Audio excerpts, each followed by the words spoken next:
niin, se on minä Popgoesfed täällä ja nyt mä näyttäisin teille, että miten, jos ette halua tuhlata rahaa ne elokuvien kattomiseen ja tämmöiseen, esimerkiksi Netflixiin tai Viaplayhin tai jotain tämmöistä, niin näytän mistä katsoa.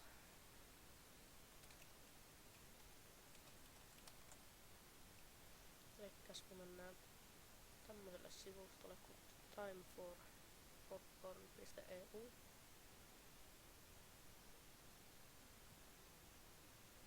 Tästä nautetaan, että se lataa. Tää nyt ei halua oikein toimia nopeasti tää mun Google Chrome. No, come on. Niin. Sitten me painetaan tästä download-peka. Niin. Ja sit se rupee lataan sitä. Ja siinä voi kestää vähän aikaa.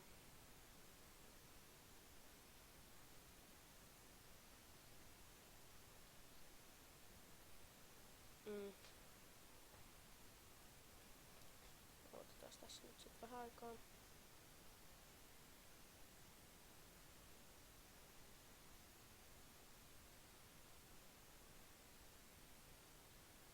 Aivan sama. Oikeastaan. Joo. Sitten me mennään tänne näin. Sitten me mennään sinne. Sitten me tehdään näin.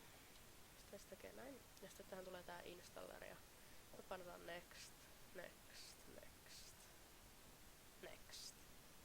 Install. Ja sitten kun se on valmis, se nyt lataa noin vaan. Niin sitten käynnistätte täältä Popcorn Timing. Ja täällä nyt on kaikki elokuvat, mitä täällä nyt on. Ja sitten jos te haluatte katsoa sitä, niin sitten te vaan teette näin. Ja täällä on kaikki subtitlasit. Sitten tosta Watch Now, sit se rupee lataan sitä. Siinä voi kestää hetken. Riippuu ihan koneestakin. Ja näin. Näin helppoa se on. Täällä on kaikki sarjat ja nämä. Ja kaikki. Ja niin. Tässä olin minä Popgoesfedia. Mutta me nähdään sitten ensi videossa.